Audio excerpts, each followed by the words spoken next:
The debate over slavery reparations reached a critical juncture as discussions unfolded in the United States. The idea, initially perceived as obscure, gained prominence challenging the prevalent skepticism about the feasibility of reparations.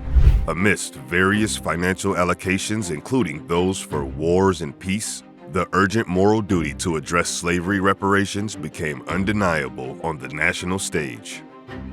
Earlier reports from economists and state departments had proposed a reparations figure of $360,000 for each African American. However, this amount was widely recognized as insufficient, considering the magnitude of the historical injustices endured.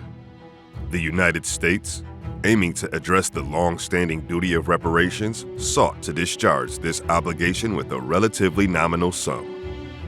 Subsequently, the recalculated reparations amount surged to $151 million per person.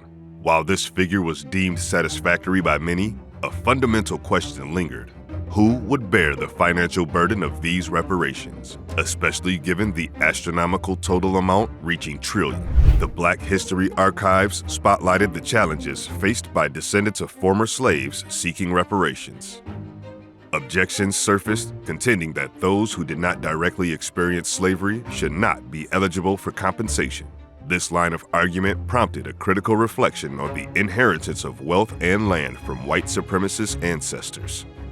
The juxtaposition of Black Americans being denied reparations while the descendants of white supremacists continued to benefit from wealth amassed by slave owners underscored inherent flaws in the opposition to reparations. The feasibility of such reparations raised crucial questions, acknowledging that no government possesses the financial capacity to cover such an immense sum. One prominent proposal involved leveraging the contemporary wealth and land holdings of the descendants of white supremacists. This proposition sought to link reparations to the present-day beneficiaries of historical injustices. The proposal to utilize the wealth and land of descendants of white supremacists sparked debates on the ethical dimensions of reparations, exploring avenues that tie restitution to those who directly inherited the benefits of past atrocities. This approach sought to bridge the gap between historical injustices and contemporary responsibility, addressing the question of who should contribute to rectifying the enduring consequences of slavery. The crux of the argument lies in recognizing that wealth accumulated by white slave owners during the era of slavery did not dissipate with the abolition of slavery. Instead, it persisted through generations, bestowing economic advantages upon their descendants. This enduring legacy of historical injustice has manifested in profound disparities in wealth, education, and opportunities between white and Black Americans. One proposed avenue for reparations rested on the premise that the federal government should shoulder the responsibility. The argument asserted that the federal government played a substantial role in perpetuating slavery through its laws and constitutional protections. This established a dedicated reparations fund, therefore was deemed crucial to address the historical injustices perpetrated by the government's complicity in supporting slavery. A critical facet of the argument hinged on the inconsistency of denying reparations to the descendants of former slaves based on the rationale that they did not personally endure the brutalities of slavery. The logic here was that if such descendants were deemed ineligible for reparations, the corollary should apply to the descendants of white supremacist slave owners. The wealth generated from the labor of enslaved individuals, if distributed justly, should not remain with those who benefited from the exploitation of human lives. The profound financial impact of racism on Black Americans emerges as a stark reality, with estimated losses towering at a staggering $70 trillion, a legacy that extends back to the era of slavery. As of 2016, the average wealth of a middle-class white family in the United States stood at $149,703. In stark contrast, their Black counterparts held a mere $13,024 in accumulated wealth, amounting to a paltry 8.6% of the wealth held by white families. This glaring wealth gap underscored the enduring consequences of systemic racism and economic inequality. Sean Rochester, acclaimed author of The Black Tax, The Cost of Being Black in America, delves into the heart of this wealth gap, attributing its existence to the lasting legacy of slavery. In his meticulously researched book, Rochester systematically analyzes how racism and discrimination have exacted a tremendous toll on Black Americans, resulting in trillions of dollars in economic losses spanning multiple generations. The $70 trillion figure encapsulates the cumulative impact of historical injustices that have reverberated through the economic fabric of Black communities. Rochester's examination goes beyond mere statistics, delving into the intricate ways racism has systemically deprived Black Americans of opportunities for wealth accumulation. From the era of slavery to the present day, discriminatory practices and policies have perpetuated a cycle of economic disadvantages for Black individuals and families. Rochester's analysis underscores how Black Americans were systemically excluded from government-sponsored programs designed to facilitate wealth creation. For instance, in 1863, the denial of access to the Homestead Act deprived Black Americans of the chance to claim 160 acres of land, a privilege predominantly enjoyed by white homesteaders. Over 7 years, these predominantly white individuals claimed a staggering 270 million acres valued at $1.6 trillion. Similarly, exclusion from the Social Security Act in 1935 and the discriminatory practices of the GI Bill in 1944 further compounded the economic losses suffered by Black Americans. The cumulative effect of these policies, coupled with broader societal discrimination, contributed significantly to the persistent racial wealth gap. The pervasive discrimination against Black Americans has played a pivotal role in shaping the considerable racial wealth disparity evident today. This enduring wealth gap finds its origins in the harrowing legacy of 250 years of unpaid labor endured by enslaved Africans. Quantifying the exact value of the labor extracted from Black slaves during this dark chapter of American history proves challenging. Estimates range from $24 to $97 trillion to attempt to encapsulate the immense economic contribution derived from the exploitation of Black individuals. Sean Rochester, in his thorough analysis, opts for an average figure of $50 trillion in his calculations, emphasizing the staggering economic impact of slave labor on the nation's development. As a testament to the historical injustice, Black Americans currently own only about 2% of the total wealth in the United States. Throughout history, Black Americans faced deliberate exclusion from government-sponsored wealth-building programs that could have facilitated their economic advancement. An illustrative example is the Homestead Act of 1863, which granted 160 acres of land to citizens in exchange for a nominal fee and 5 years of land cultivation. The denial of access to such pivotal programs meant that Black Americans were systematically deprived of the means to accumulate wealth that their white counterparts enjoyed. Understanding this historical context is crucial for acknowledging the systemic injustices that have shaped the racial wealth gap and formulating strategies for redress and equitable economic policies. Over a span of 7 years, predominantly white homesteaders laid claim to a staggering 270 million acres of land, amassing an estimated value of $1.6 trillion. This land acquisition further fueled the widening economic gap between white and Black Americans, as the benefits of this massive wealth accumulation were systematically denied to the latter. The systematic exclusion of Black Americans persisted through pivotal moments in American history. The implementation of the Social Security Act in 1935, for instance, resulted in a substantial loss of $143 billion for the Black community. The discriminatory practices continued with the GI Bill in 1944, which denied benefits to Black veterans, leading to an additional loss of $45 billion. The tragic illustration of this oppression is vividly exemplified by the 1921 Tulsa Race Massacre. During this horrific event, a white mob ruthlessly burned down Black-owned businesses in the prosperous Greenwood district of Tulsa, Oklahoma. The persistent wealth gap between Black and white Americans is deeply rooted in historical injustices, with disruptions in the job market playing a crucial role in exacerbating this divide. To estimate the staggering losses amounting to $70 trillion, Rochester considered the impact of discriminatory practices during the Jim Crow and Civil Rights eras. These periods were marked by racial and economic segregation, severely limiting Black Americans' participation in the broader American economy. For the realization of the American dream as an equitable reality, there is an urgent need for the U.S. government to acknowledge and rectify the historical wrongs inflicted upon the descendants of Black Americans. Reparations emerge as a crucial mechanism to address the deep-seated racial wealth divide. Individual cash payments tailored to narrow this gap are essential in providing a direct means of redressing the economic injustices that have persisted for generations.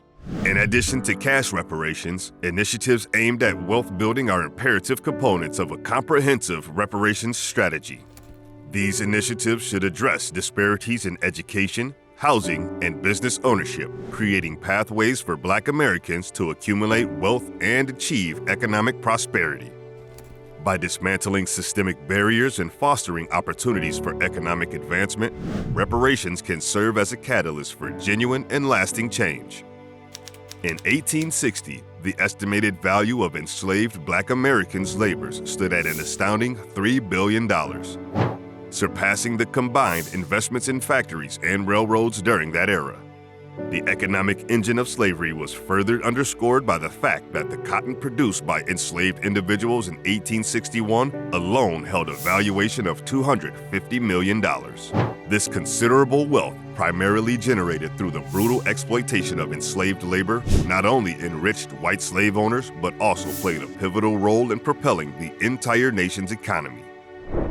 This economic prosperity came at an immense cost to the enslaved population as their labor contributed significantly to the nation's wealth while simultaneously stifling any opportunities for wealth accumulation among those who were enslaved. Despite the undeniable contributions of enslaved Black Americans to the nation's economic growth, they have never received compensation for their labor. Anti-Black housing, transportation, and business policies, along with historical injustice such as slavery and the era of Jim Crow segregation, have systematically deprived Black Americans of opportunities to amass wealth. Discriminatory practices like redlining further exacerbated these disparities, creating enduring barriers to economic advancement. Simply advocating for individual effort and behavioral change is insufficient to bridge this deep-seated racial wealth divide. The stark reality is highlighted by the fact that, in some instances, white high school dropouts possess more wealth than their Black counterparts with college degrees. The pervasive impact of historical injustices demands a more comprehensive and systemic approach to rectify the economic disparities that persist. While reparations are at times dismissed as an impractical strategy, the history of reparations in the United States reveals that it is a concept not unfamiliar to the nation. The profound economic losses suffered by Black Americans underscore the urgent need for reparations as a mechanism to address historical wrongs and pave the way for a more equitable future. Native Americans, Japanese Americans, and Holocaust survivors have all experienced some form of reparations for historical injustices, highlighting a pattern of acknowledgement and redress in the United States. Native Americans, in particular, received land and substantial financial compensation as restitution for the forced displacement from their ancestral lands. This acknowledgement of past wrongs aimed to address the historical trauma inflicted upon indigenous communities.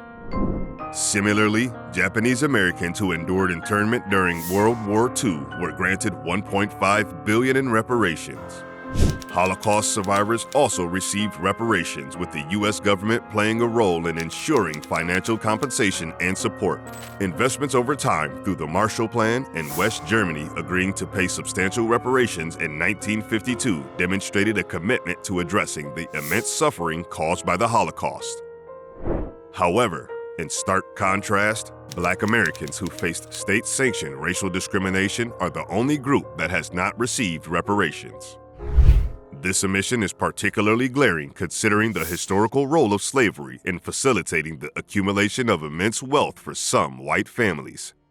The United States had several opportunities to address the legacy of slavery, yet these chances were consistently missed.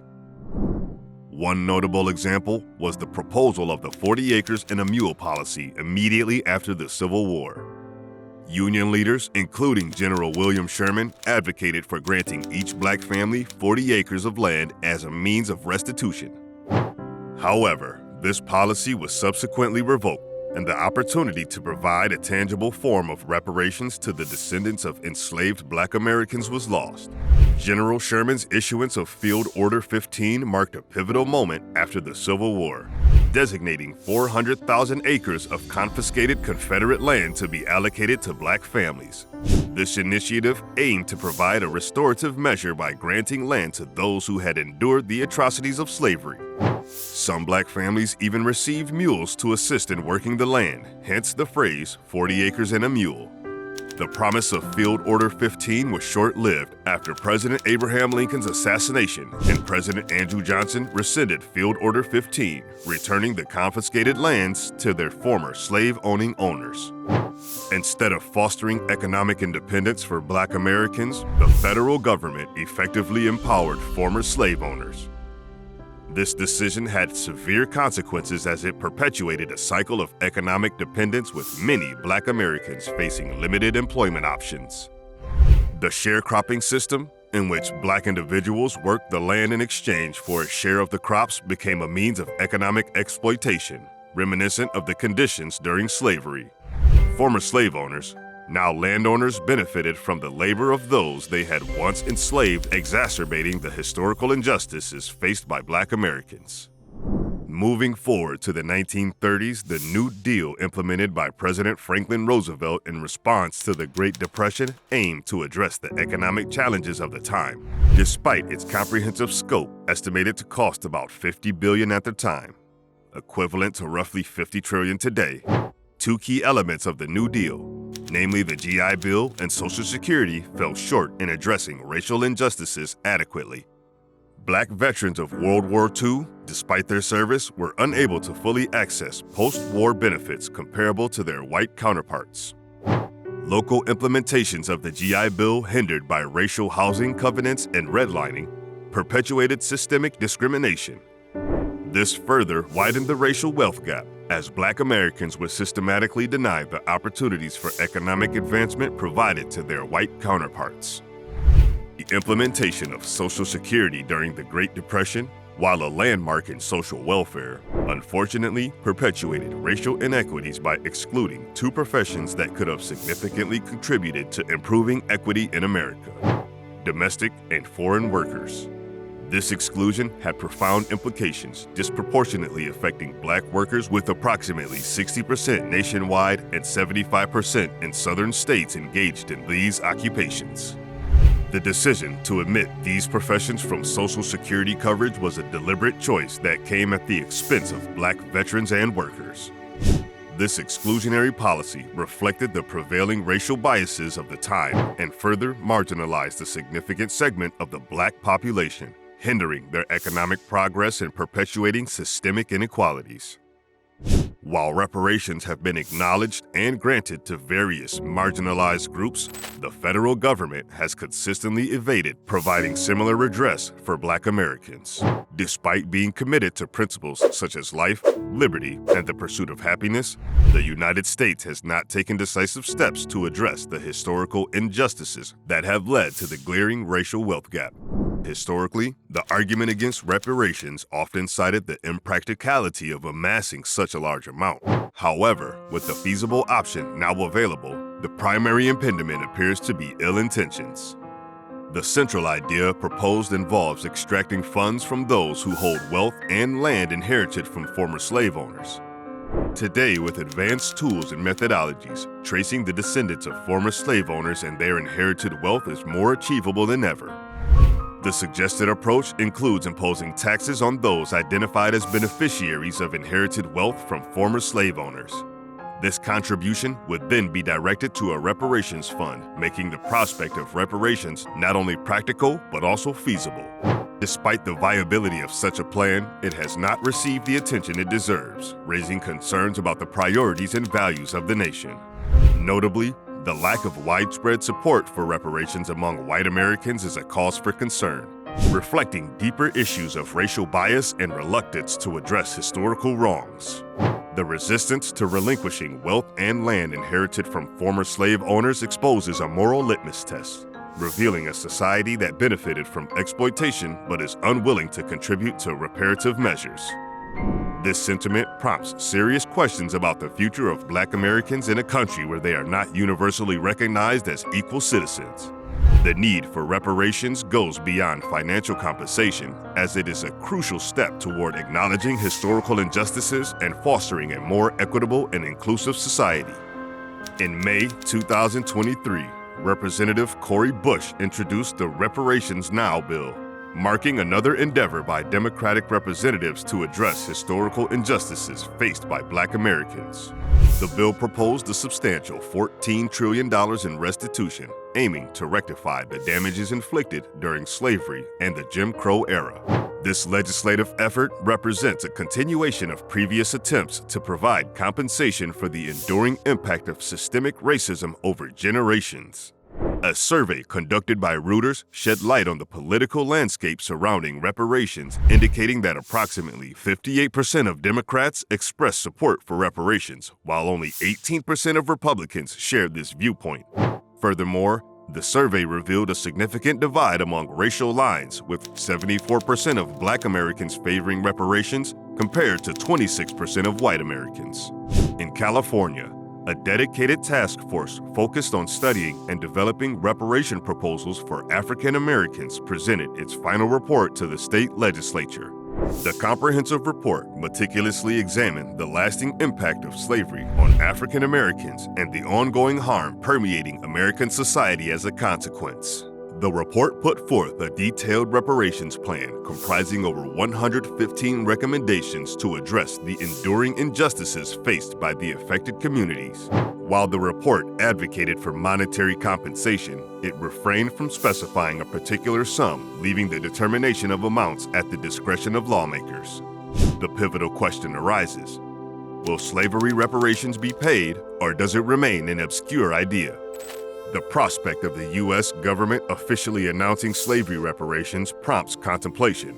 The public discourse surrounding this issue becomes crucial, as evidenced by the call for individuals to voice their opinions in the comment section. The dynamic of support or opposition to reparations becomes an essential aspect of the ongoing dialogue.